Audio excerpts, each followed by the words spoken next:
Hey everybody, what's going on? Welcome back to another episode of the Crossover U podcast brought to you right here on the Crossover channel.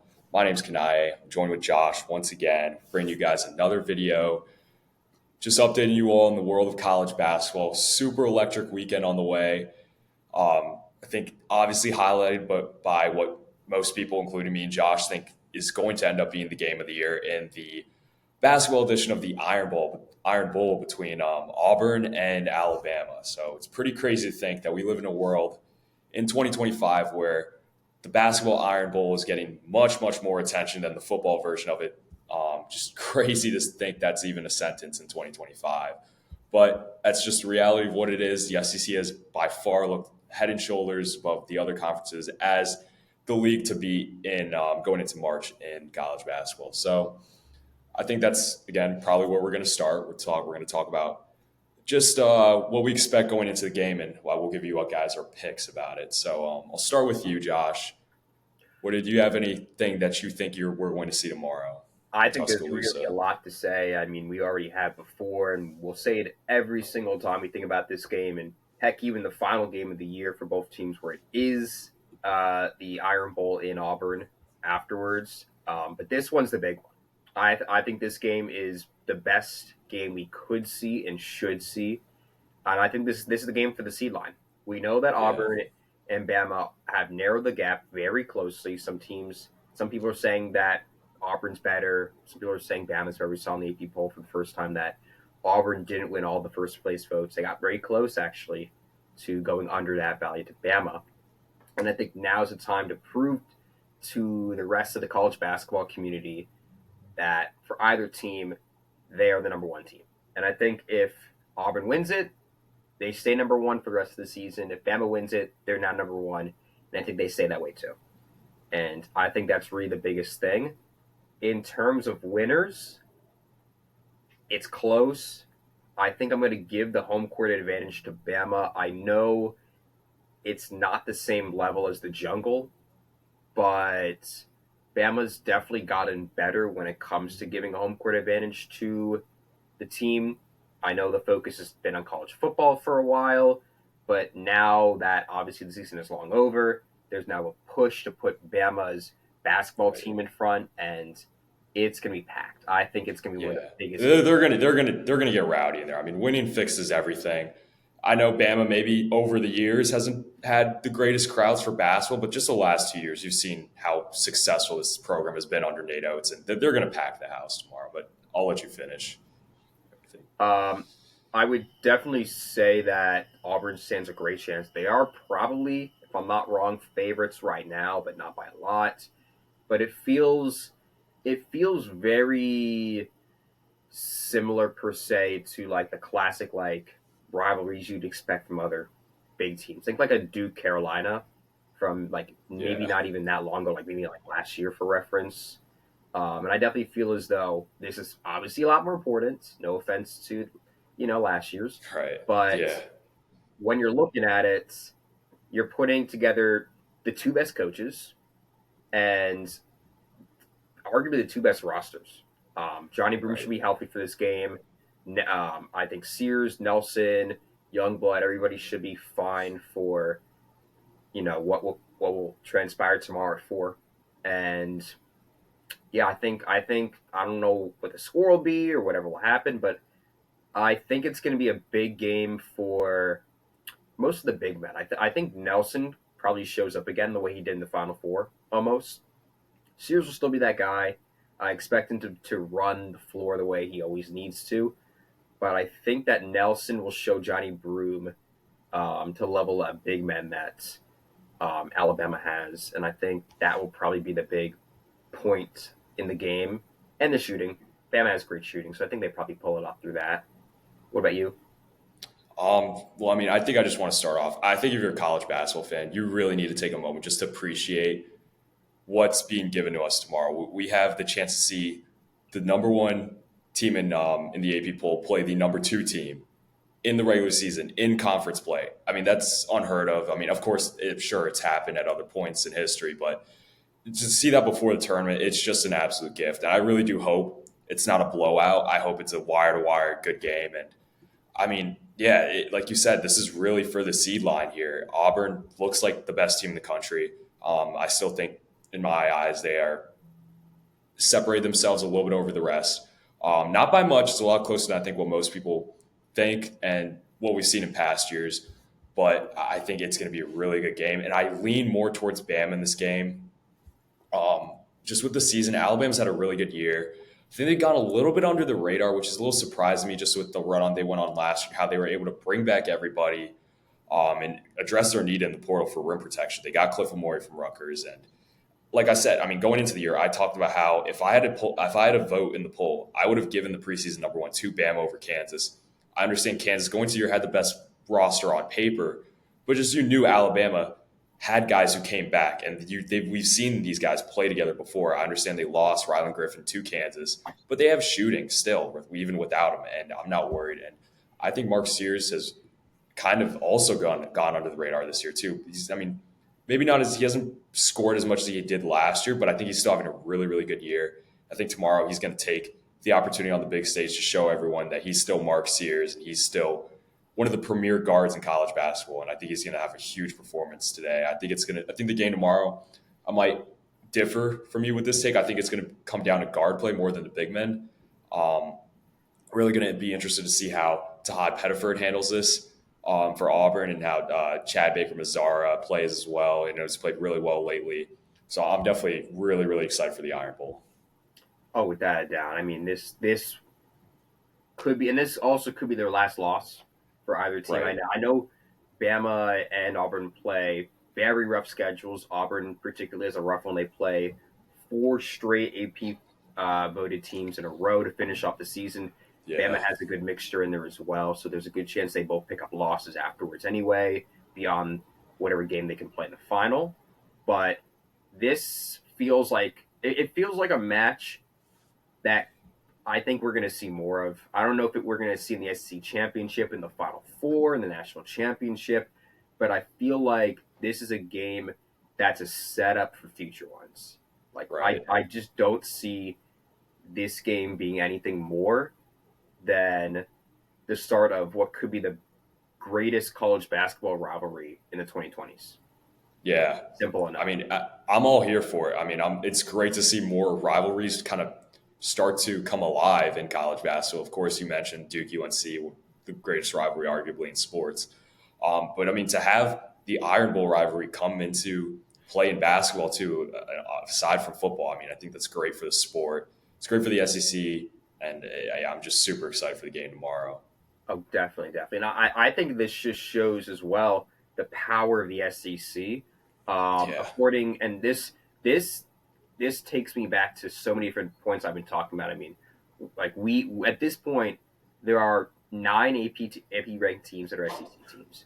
The fifth best team in college basketball or the SEC is Texas A&M, and they're a two seed. So we're talking about right, the fifth best team being on that same level where the fifth team that's in like the Big East or Big Ten, like they might not even be in the tournament. They might right, not even be in that scenario. So we're talking that similar conference level, the 15 being even as good as the others, says a lot. And then on top of that, all the SEC is currently tasked by the ESPN right now to have 14 teams. Yes, 14 teams it's in incredible. the It's tournament. crazy. That's a whole conference, and then Yeah, like the only teams that are missing are LSU and South Carolina. Like right. we're going to be seeing teams that maybe get 5 or 6 SEC wins, and they're sitting there at the 10 seed, and they're probably Yeah, going to win the first round too, because given their scheduling I and know. dishing and everything like that, it scares me almost. Yeah, I mean, we were talking about it just before we started recording, where right now you can make the argument that the SEC up to this point has had the best season by conference ever. I mean, obviously we need to see how they perform in March. They can't collapse like the ACC did last year, or not my mistake, not the ACC. Some of the other conferences like the Mountain West, and actually the SEC didn't perform great last year, aside from like Bama and a few other teams. But yeah, I mean, obviously, I think we talked about how it's going to be a major disappointment if we don't see one, maybe two teams make a Final Four out of the SEC, or at least one get to that national championship game. I mean, the SEC, they need to take advantage of it this year, and they need to bring home a national championship for that conference. No, I can't say it any better than that. I mean, if we don't see an SEC team in the national championship and at least like two in the Final Four, what are we doing? Like we've just Right. spent 14 teams to die. I know. I feel, and Yeah, that it's kind of wastes the talent of the sport. It feels a lot like the early Big East, where you would yeah, consistently see good teams always make it in, but they just never made it count unless it was UConn. right. Yeah. So, which hey, that says a lot too. But beyond that point, there's a lot of hot teams going around. The hot hand is definitely rising, and there's a lot of teams making their play for making it in, making it to a top seed, and we definitely want to showcase some of them. So, the big talk right now is Kansas State. Yeah. Yeah, what do you got for that, Kanai? That's a Well, fun. I know we just talked about in a few videos back about some of the coaches that might be on the hot seat. I know we mentioned Jerome Tang. I talked about how that I didn't think it was fair to judge Jerome Tang off this year. I think he's a really, really good coach. We saw what he did in 2023 with that team with Marquise Noel and Keontae Johnson and how far they went. Hey, they've turned it around. I think a lot of that is attributed to the evolution of Jerome Tang and Doug McDaniels being able to kind of mesh a lot better together than how they were at the beginning of the season. Off recording, I was telling Josh about how I felt that Doug McDaniel. I think Jerome Tang typically likes to go for those recruit and kind of pluck those undersized guards who have a little bit of personality with them. And Marquise Noel wasn't a diva by any means, but I think Doug McDaniels somewhat has a little bit of again, he's a guy with personality, and I think at the beginning of the year they clashed heads a little bit. They maybe didn't agree with everything that was being said between the two, but I think they've kind of found a middle ground between the two of them. They've shown it. I mean, Doug McDaniels played really, really well. Coleman Hawkins is, again, he's kind of like an all around type of guy. I think a lot of people, maybe even including me, thought he was going to do a little bit more in terms of being kind of like a go to guy this year, but that's just not his game. I think he's fully content with being kind of like an ultra glue guy who obviously he starts, but he's one of the better players on this roster. But he's does a little bit of everything. He create mismatches in the game, and I mean they've played really well. Brendan Housen has shot the ball really really well lately. I mean they picked up some huge wins like at Iowa State. I mean it came out of nowhere, and the run that they've gone on since then, I think that really sparked them, and they played really really well. And I think Jerome Tang's job at K State is pretty safe right now. Yeah, I mean, I still would put them in the hot seat if they don't make it this year because now this feels like a team that should have started this way. I just think that Right. they ran into the slips of the issues you're talking about. I mean, they had an issue. They had let a Chor go, who was a great transfer from Stanford last year. Doug McDaniel, who already had problems on his own. I mean, he had Yeah. his issues at Michigan. He doesn't really change until I guess now. But I think things clicked. I think Coleman Hawkins clicked with Doug McDaniel, and they clicked with Jerome. And I think the atmosphere has made a complete 180. I think the Iowa State game was just a surprise that we tossed off for a second. We were like, Iowa State just had a bad game, and then they continued it up. They won against their rival Kansas. They don't Right. typically beat Kansas, by the way. That's a very surprising win, in my opinion, and they won in convincing fashion too. So it's Yeah. very hard to not convince me at the moment that a team with four quad one wins, by the way, can't make the tournament. They feel like a team that's just outside. But it right now. It's just making sure they finish up strong. They play Iowa State at home. They can get a win there. They make it deep into the Big 12 tournament. I don't even know if they win it anymore. And if they do win it, they're probably getting like an 8 seed, 9 seed. Right. So they keep it up and they're in. I Yeah. don't know though. It's definitely an up in the air scenario. They have to stay hot for like the next month. Yeah. They definitely can't let up. They need to keep playing the way they have been. But I mean, I think I saw a stat where I think there's only been one team ever in history with four quad one wins at this point in the season to not make the tournament. So if that was a stat, then I mean, Kansas State, that's good for Kansas State. But yeah, they definitely need to keep playing to the level that they have been in the last stretch of games. But yeah, they've been playing really, really well. And don't be shocked if Jerome Tang goes on another run this March. No, I definitely agree with you. I wouldn't be surprised. I'd love to see it. I think it'd be a really fun story. It'd be like NC State from last year with a little Right, added juice to it. But for sure. beyond K State, another team that's really rising, and more or less this time in the AP poll itself, and just in terms of like its resumerance back in like college basketball is Michigan. Michigan now Yeah. leads the Big Ten. They had a massive win at home. They got their revenge game against Purdue. Um, we're seeing everything Dusty May has been put forward has worked. We're seeing that Vlad Golden and everything that he's done has been wonderful. The whole thing with Danny Wolf, I'm really liking it. I'm really liking what Michigan is putting forward. Yeah, I mean, just all the credit in the world goes to Dusty May. He's completely brought back the Michigan basketball program. I know they had the down years with Juwan Howard, and they just couldn't put together some of the runs that you'd expect from as high of a standard that the Michigan basketball program has. But just him bringing in Big Vlad from FAU and Danny Wolf. I mean, just Danny Wolf. Like I saw, there's arguments you can make that he's going to end up being a lottery pick. I don't know if he goes that high in the first round. I mean, I could definitely see him being a first round pick. Just what he's able to do. Um, I mean, that spinning step back three he hit the other like last week against Oregon, I think it was. That was incredible. And yeah, the win against Purdue at home was huge. They got smoked by Purdue in Mackey to be able to come back and beat them on their home floor, which tight game, but they did big win for them. And thankfully, Danny Wolf didn't let that Braden Smith crossover hurt their chances of winning. But that was a dirty move. That was really sick play from Braden Smith. But I think a guy who really hasn't gotten a lot of credit and who's very deserving of is Trey Donaldson. He's played so well this year for Michigan. That's a guy who I didn't really have too high of expectations for going into the season, but he's played really, really well. Playing off the two big men that they have, and Big Vlad, Danny Wolf, Trey Donaldson, that's a great core three to have, and they could definitely go on a run in March. I know they feel like a Final Four capable team. They definitely can go to the I Final don't Four. know where they're going to be. I don't think they do, but Yeah, I don't think so either. But this, I wouldn't be surprised if I saw them in my Elite Eight. They really feel like a team that can go farther and farther and farther every single time they step on the court. They haven't had a bad loss in a while. They're 11-2. They still have to play a tough schedule in the Big Ten, but the open road is there for them to win it and get like a 2 seed at most. And they're really challenging things in Dusty May's first year. I get it that he had a great record at FAU and really brought that program into relevancy for his time, but I didn't expect Michigan to be that quick of a turnaround.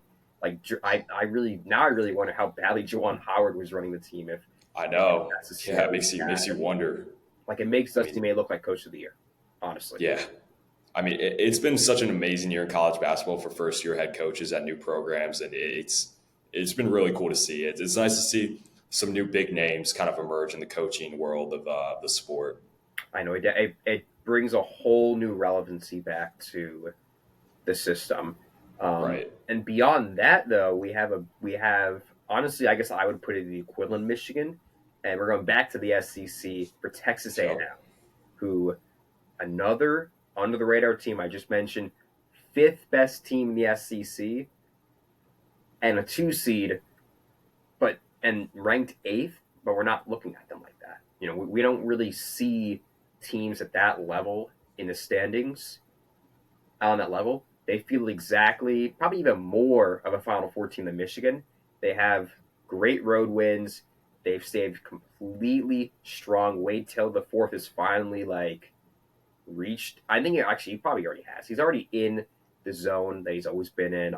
I think he's definitely ready for March. I think the rest of the team is ready.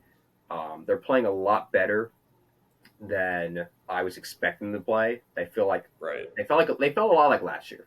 And last year was a disappointment in my opinion. I still think having taken Houston to overtime is still one of the best things that they could have done, and almost making it to the Sweet 16 with an 8 seed that they had last year. I think that says a lot for Buzz Williams. But this is the 180 that they wanted. I don't think, once again, that they can win the SEC, but there's no need to. Grab a 2 seed, make it to the Final Four, prove everyone wrong, give Wade Taylor his fourth Final Four, or his first Final Four, I should say, Yeah. and make A&M the team of Texas.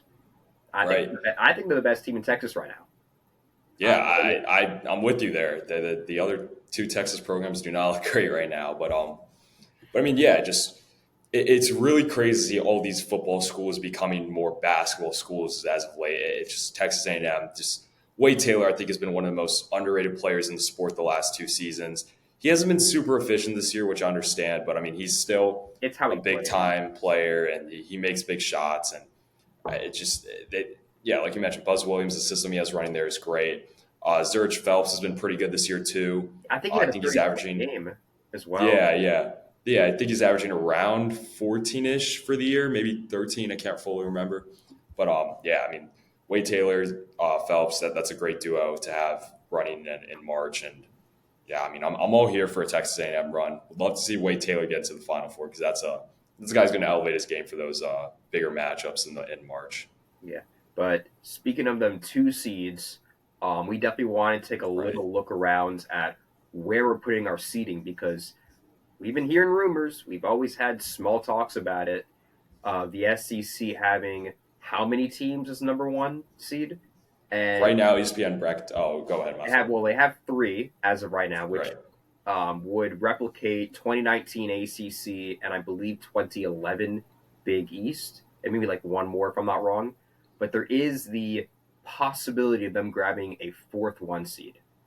Right. Now, I I wouldn't would say take Duke to yeah, lose like a game or two more, which I kind of don't see happening if I'm being honest. I don't see it either. I Um, think the only way it happens for all 4 SEC teams or all 4 1 seeds to be SEC teams is I think Duke has to lose to Carolina, and I think yeah, they have to also lose in the SEC tournament early, not even making to the championship game. And then I think either Tennessee or Texas A&M has to bring it to another level. They have to right. almost win out, which is kind of hard, but I think there's still a possibility. And then they have to make it to probably the semifinals or the finals for the SEC tournament. And then the committee has to kind of take a good look and be like, well, it'd be weird to have all 4 teams be SEC teams, but Right. they have the best quad wins. They have the most experience and effort being put in. And then we also have to assume that like a Houston or an Iowa State or a Purdue or a Michigan doesn't really win out. It doesn't stay consistent enough to get that 1 seed, which I don't really see any other team other than Duke being a 1 seed beyond the SEC. Right. So I think it'd be really fun though. I think that'd be probably the funniest thing to see the SEC dominate the top seedings as well because they can do Yeah. that. They can do that with both the 1 seeds and I think the 2 seeds to some extent because, like I said before, A&M is a 2 seed right now. I would say Florida, if they get like one loss, they're probably a 2 seed. There's a spot for Tennessee. Maybe if a team like Kentucky or Ole Miss rises to the occasion, there's still a spot left. Once Right. again, I don't think so because of how the committee works and because of how the other teams in the basketball universe work. But there's a lot. Yeah. I mean, in terms of one seeds, I think I agree with ESPN bracketology what they have right now with those top 4-1 with those 4-1 seeds that they have Auburn, Bama, Duke, and Florida. Right now, as it stands, I agree with that. I think Auburn and Bama, Duke, they probably all stay 1 seeds. Florida, if they pick up another loss or two, that might drop them down to 2. 2 seeds where I tend to kind of disagree with their bracketology a little bit. I think Houston probably does end up being a 2 seed. They also have Purdue. Michigan State might make a run at a 2 seed. Just in terms of like Big Ten teams that could pose a threat to Purdue. But yeah, I can very much see Purdue ending up as a 2 seed. Um, Actually, what do they have as the 2 seeds at the moment? 2 seeds they have Houston, Purdue, Texas A&M, and Tennessee. Tennessee is where I disagree with them the most. I think Really?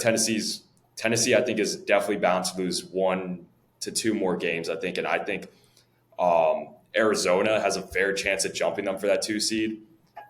just with the way they've been playing lately. One of the hottest teams in the country. I know we talked about them in a video a few weeks back. That'd be very fun to see. Um, yeah, I mean, I also think like Texas Tech has a chance to maybe get into that 2 seed tier as well, just with how well they've been playing lately.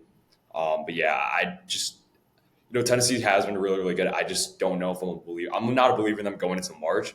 I just don't know how I feel about them finishing off SEC play. I would honestly, I mean, right now I would agree with ESPN with their logic. I do Uh see. huh. I think there is definitely a reason to have those 4 teams be in there. I think Tennessee's probably my weakest 2 seed, maybe A&M, depending on how things Yeah. pan out. But yeah, you're right. Arizona, Texas Tech, maybe even Iowa State are still really good 2 seeds.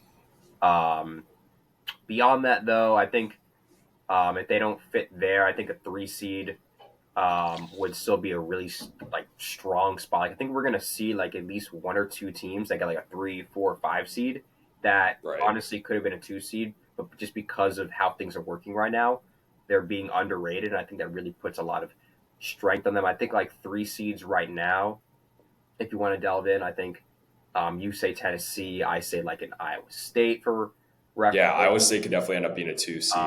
I think Yeah. Texas Tech is in there right now. I think it's kind of close depending on how they finish off the rest of the season. I would probably put like a Michigan State in there as a 3 seed. And then I kind of want to put in, depending on how things work, I kind of want to put in a Marquette, but it might be too late. Yeah, I think Marquette, just that 3 game slump they had was not good. Just losing to UConn, St. John's, and Creighton, not a good look for them. I don't think we end up seeing a 2 seed out the Big East. I think uh, St. John's might make a run at it. That loss to Nova definitely hurts their case, and they still have to play UConn once again. Marquette one more time, I believe. So those definitely opportunities for them to lose. I think the highest seed you're going to see out of the Big East is probably 3. I'd Yeah. probably lean towards St. John's getting it over Marquette at this point. But yeah, I mean, I think it's probably between Marquette and St. John's to get a 3 seed. What do you see as your 3 seeds? 3 seeds? Yeah. Yeah, so one of Marquette or St. John's out the Big East, I think. Trying to look and cross reference to who ESPN has. Arizona. Arizona probably right now, yeah, I'd say them as a 3 seed. Could see them getting the 2. Texas Tech, yeah, I agree with them having them as 3 seed. Kentucky, I think Kentucky has a chance to elevate to a 2, but right now 3, yeah, I'm pretty much in line with what ESPN is thinking of here. Yeah. And I kind of want to also the 4 seeds too, just to wrap it up. And we're Yeah, saying yeah, this because on Sunday, March Madness is releasing their top 16 teams, right. so their top 4 seeds. So we're kind of previewing what we would see at the moment. Because I think I the disagree four. with Kansas being a 4 seed. Ooh, they have Kansas as a 4 seed. I mean, Yeah, I disagree with well, that. I think they're going to drop at least 2 more games this year. I would say that is true, but I also feel like this Kansas team is better than last year's Kansas team, which was, by the way, still a 4 seed.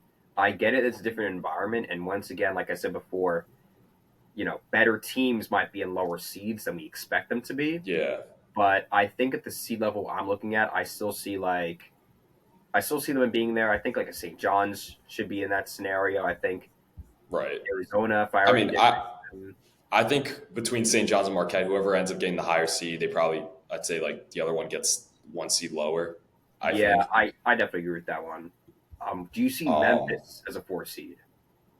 Memphis, I do trust Memphis in March slightly. Um, at the same time, it's Penny Hardaway. I don't know. It was Temple they lost to, right?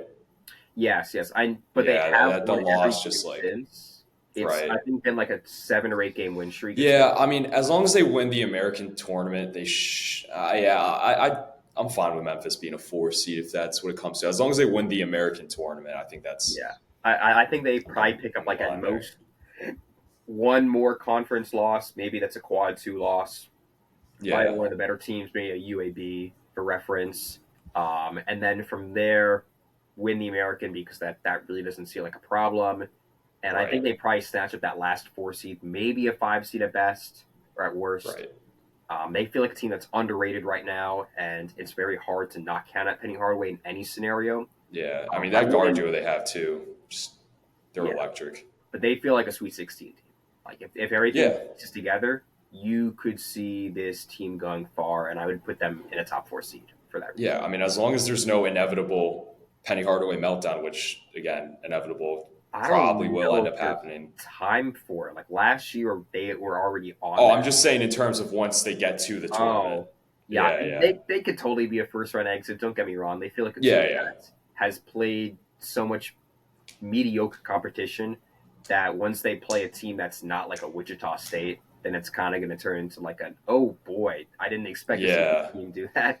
But I mean, they got the shot making with Hunter and Haggerty, and I mean, I think like even with Hardaway's blunders, those two guys are still enough to elevate your team to a win. But yeah, I mean, once they do start playing some of the higher levels of competition in the tournament outside of that first round, it could get a little scary Yeah, for them. they feel like I kind of feel like they feel like Kentucky from last year, which fun to Yeah, say Kentucky from that's last year, fair. Kentucky from this year too. Like both teams Right. feel very similar. I would put Kentucky at a 4 seed as well if I already didn't say that or if I didn't have space to. I would still put them there. They feel better than last year's, obviously, but like I said before, with seeding wise, I don't see Kentucky being any higher than that. Right. There's just too much strength in the top of the SEC. There's just too much going on. Right. Right. And I think Michigan probably ends up getting that 4 seed, like ESPN has. I They don't could. know. I I don't know. mean, It's hard to say because I think they are probably bound to pick up, maybe two more losses. But as long as they're not bad losses, I forget. I don't know their schedule going forward. um, Um, who they they really play have to Michigan State play. twice, so Yeah. Okay. So they need to win one of those two for sure. that's going to be I a rough think. one, I think. And Yeah. they still probably have to play really good in the Big Ten tournament to grab a 4 seed. Right. My issue is that they had a lackluster non-conference schedule, so I think that's That's going to put true. them down. But their Big Ten resume is the best right now, or one of the best, maybe beside Michigan State's. And Right. if they get another top 10 win with Michigan State, then I think that says a lot about them. I think that's Yeah. probably a Definitely. successful scenario Yeah. too. Definitely gonna be tuned into those games because they're going to be really good. Yeah. But beyond everything we've said here, we want to actually update our Final Four now that we're just a month away from the tournament itself. I think last time we did this, we had pretty different teams, and we were just talking about how when we first did this, we had almost a complete change, Yeah. but Really a couple different. things that stayed. Don't worry, Kanaya. Yeah. Yeah. We kept a couple things. I kept Florida That's and true. Bama, so I'll Yeah. take pride in that. But what would you say are your Final Four teams right now? All right. So just for reference, I'm not proud of this, but my final four picks I had in our preseason overview was Alabama, which is going to stay pretty. I mean, I think that was probably the team in the top 10 going into it I felt the most comfortable about. I already talked about just them being able to bring everyone back and Nate Oates, and then when they're hot, they're just so good. But yeah, so I had Alabama, Kansas, Baylor, and Gonzaga. So throw away the last three teams I mentioned. They have not played up to the expectations I thought everyone had going into the season for them. And I really do not want to come off like Stephen A. Smith did last year. I know he got a lot of heat for picking the top four teams in the poll or the top four seeds to make the Final Four when the bracket was released last year. But I mean, I can't. I don't think I can stray away with the top four in the AP poll right now. I mean, I think it's going to be Auburn, Bama, Florida, and Duke. I'm not a believer in Tennessee going to the tournament. I've talked about numerously how I don't believe in Houston in March.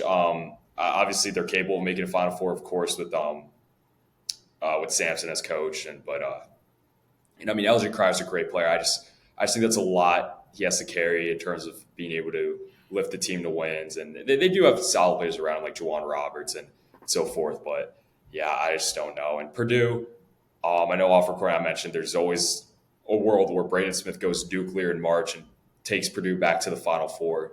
Wouldn't be shocked if that happens. He's definitely the caliber player to do so. But I mean, just I don't know. Maybe Michigan State with Tom Izzo. That could be a dark horse. I think that's like my dark horse pick as of right now. If I were to throw one out there, but yeah, just I think I got to stick with that top four in the poll right now. I definitely feel you. I mean, I don't see it fully. I think, like I mentioned before, I had um, Alabama, um, Florida, which will stay. Both will stay. And I think I also had Houston, which I'm teetering on. I think Houston still has a good chance. I think for the sake of argument, I'm taking them off for the time being. I think the Texas Tech loss is just too much of a pusher for me. Yeah, And that really showed a lot of issues with LJ Cryer and Tugler and just the whole system. Don't get me wrong, Samson has another great team brewing, but it's not last year's team. It's not even 2 years ago's team, which felt even better than that one. I don't really know. I don't really know. I don't right. think that unless they win the Big 12, straight up, I don't see them being a team I put in the Final Four. Instead, I would give a little ambiguity to this list. I would probably put Auburn in there. I think that is just hard to not. Yeah, But I might have to do it as well. I might have to put Duke in there too for the sake of argument. Duke yeah, feels like the best team that's not an SEC team. They felt like a Final Four team since I think ACC play started, and they really showed right. how good they were compared to the rest of the competition. And their wins look better and better from the you know earlier the pre, everything before ACC play. Like the team feels a lot more deep than we thought it was, and I don't know. I mean, I guess I'd also put Michigan State as a dark horse team. Purdue's in there, A&M's in there. I think funnily enough, a lot of the Big Ten I feel like could be very. Yeah, a lot of the Big Ten's filled with dark horses. I think this I think year. I think maybe I'm saying this just for the sake of getting views. Ohio State. If there's a team that I feel has the ability to get wins, That's bold. I mean, considerably speaking, Ohio State has some of the best wins in the country right now. They have a great win against Kentucky, a great win on the road at Mackey, at Purdue. Right. One of the few wins that you'll get in Mackey in any program's history, by the way, because you don't really win in Purdue, by the way. That's just saying. Yeah. And beyond that, they have just a great, great core. I think if everything works out, Amishi Johnson and Bruce Thornton get things to work, they become a dark horse. I think Old Miss can fit that place as well. They feel like a team that's been under the radar for a while. They have a great win, by the way, at Alabama, something that Auburn Yeah. might not be able to do. Beat Kentucky too. Yeah, they beat Kentucky as well. So I feel like in terms of teams that we're forgetting about, that like definitely don't count out these like teams that have like 7 or 8 losses right now because they might be 7 or 8 seeds walking into the tournament, but as we've seen as of recently at least, there's always going to be that one team that's not a one seed. It's very, Right. very hard. Even in this year, where the one seeds appear to be the best we've ever seen them, it would be impossible for me to say no to not putting a one seed in there. That Right. said, I'm going to be really basic. I'm doing the exact same thing as you. Yeah. I What mean, it's hard to argue with that at this point in the season. Just again, in they haven't separated themselves the way one seeds have in past years, especially last year. I know you've said this multiple times. This season feels definitely more reminiscent to 2023, where it just feels so open in terms of who can go and win a national championship, who can make it to a Final Four. I wouldn't be shocked if maybe. I mean, I think Auburn is. I think Auburn and Bama both get to the Final Four deep down. I don't think anyone's going to stop them on the way to getting there, but we could see.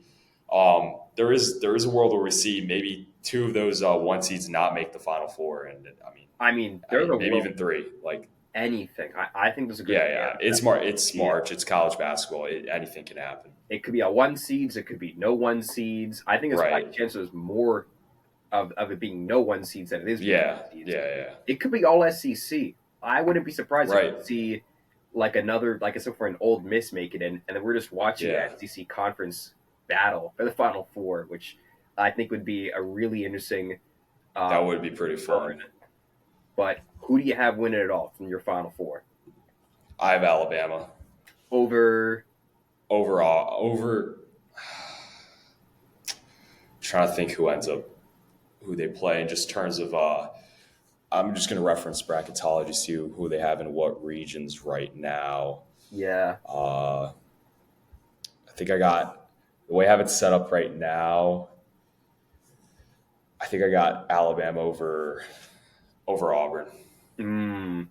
Wait, who would because would it be Alabama would play Duke in the Final Four, mm, and Auburn would play? Auburn would match up with Florida in the Final Four, and then I okay. I don't hate Florida over Auburn though. Too, I don't hate I that definitely either. see a world. There'll be a rematch for that. There'll be a rematch for all Yeah, these games, I feel. I almost do want to take Florida over Auburn now to play Bama in the Natty, but I don't know. I just feel like with Alabama, they brought back almost everybody. They just feel destined to make it back to a Final Four and like win it this time. I believe in Mark Sears. I think in the tournament probably more than any other player.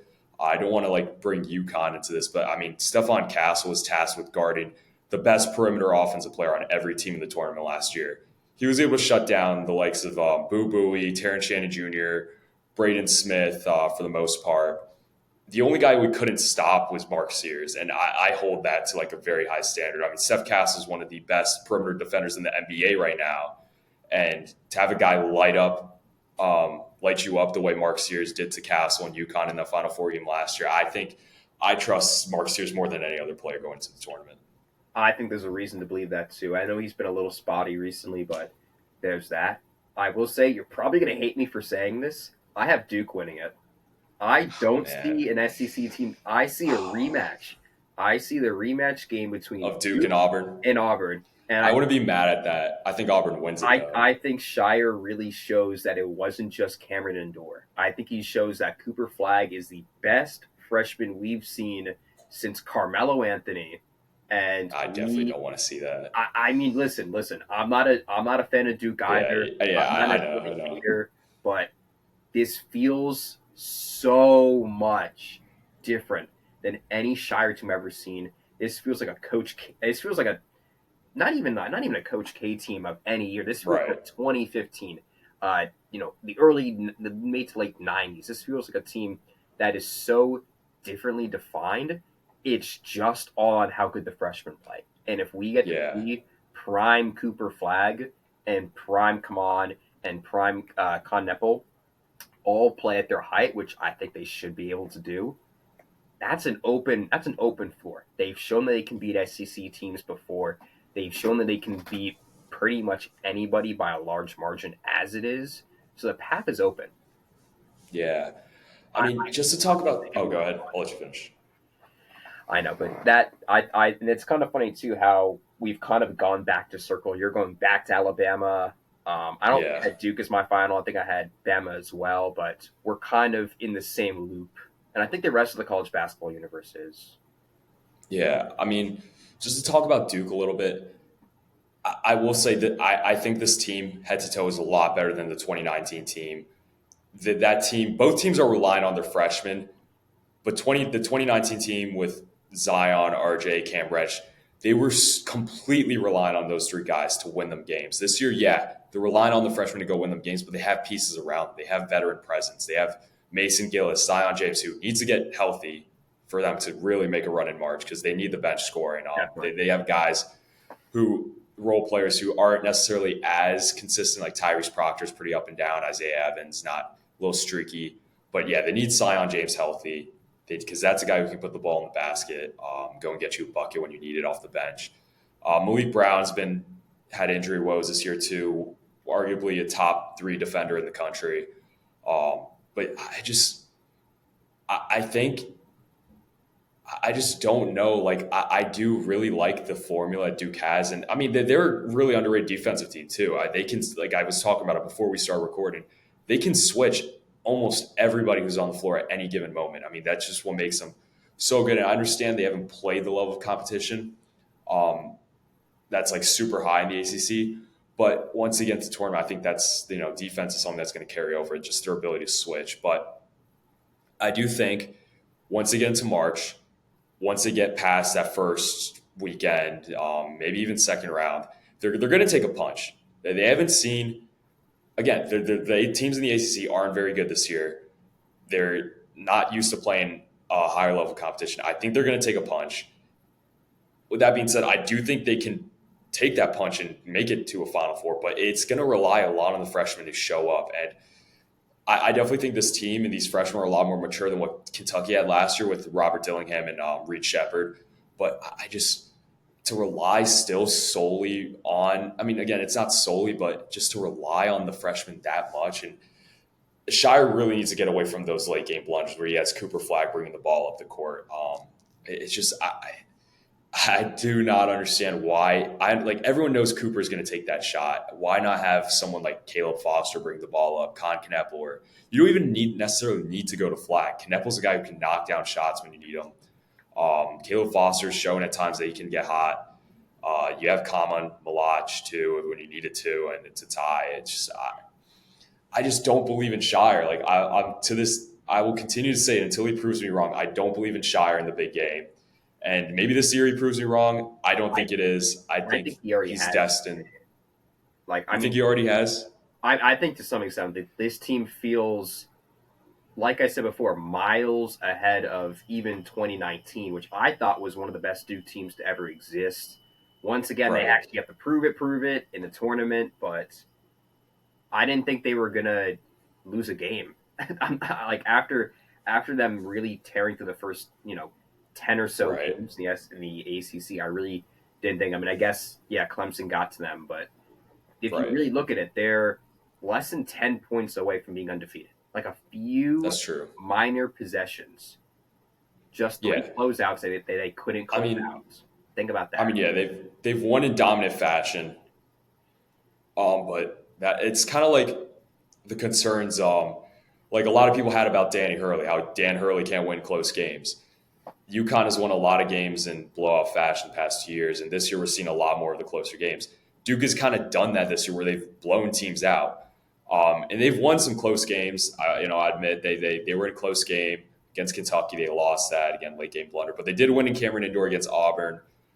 Probably their best, obviously their best win of the season. But I'm still kind of lean towards the fact that it was in Cameron Indoor being the reason they won the game.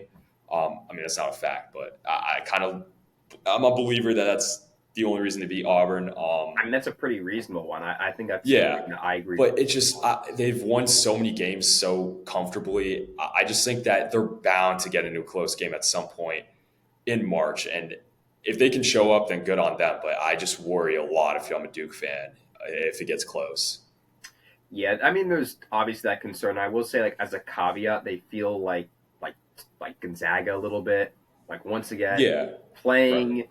great non-conference, showing the whole world that they are just the best team or one of the best teams, but just playing in a conference of bums. Like it's definitely hard to say otherwise that they can't compete at the national championship level or Final Four level even, but to say otherwise that once again one of the best rotations in the game and one of the youngest, freshest cores, I would say. I Right. think there is a level of experience in youth and just the almost like strength we see from Cooper Flag. Yeah. I I'm mean, not saying that he's the only reason why they could do it, but if there's ever a time, it's now. yeah. I don't think the Boozer brothers are going to be as good as this. I don't think that whatever Shire ever gets will be as good as this, and I think he's going to take advantage of it now. Don't make a weird decision. I still think Duke will win it, but it's going to be a close one. Like Yeah. Auburn Duke game will be like it'll be absolute cinema. Yeah. What else is there to say for it? I actually like you bringing up the Boozer twins because I was about to say, I mean, the window for Duke to kind of start another dynasty in college basketball is there. I mean, if they can go and capitalize off the great roster they have this year with their elite freshman class, and if they can win a national championship next year, you bring in the Boozer twins next year. You put talent around those guys like that he did this year for the freshman class. I mean, they could. I mean, obviously, it's so hard to go back to back in college basketball. I mean, the window's there for Duke to go on a run of several years. And they got to capitalize on this year if they want to do it. This is by far their best chance to win the national championship, I believe, since 2015. Even I understand that 2019 team looked so good, but I mean, just realistically on paper, that this team is head and shoulders above that one. Oh, without a doubt. I mean, I think this team, and think about this, 2022 they went to the Final Four as well. Right. So, and that was with an even worse team, I would say, than Yeah, yeah. 2018 and 2020 or Right. 2019. So to say otherwise, once again, I think this is the Duke team that does it, and if Yeah. not, then Auburn or Alabama or Florida Yeah. or the endless horde of SEC teams Right. because they're the only non SEC team I see winning. Truthfully, Yeah, that's fair. I'm with you on that. but Maybe Iowa State, but I think they're out the I think they're out the window. But that's probably yeah, it's tough. They're like the last few games they've kind of worried me a little bit, but I think if they can get back on track, wouldn't fair put it enough with past them. that. But But yeah, I think that's pretty much going to take care of everything we had for all of you today. Again, Iron Bowl on the day of this recording is Friday, so Iron Bowl game will be tomorrow. Super, super excited for that. Again, if you're a college basketball fan, just say your thanks because I mean, it just the opportunity to see a game of this caliber in the regular season is amazing. So definitely going to be super stoked for that game tomorrow. Please, as always, if you enjoy this podcast or any of the other content you see on this channel, please subscribe, like the video, like seeing your takes in the comments below. We love seeing what you guys have to say about whatever it is we might be making a video about. And please tell other people about it. It all really, really helps with YouTube's algorithm and being able to get this content out to more people. But until the next episode, we will see you all next time. peace.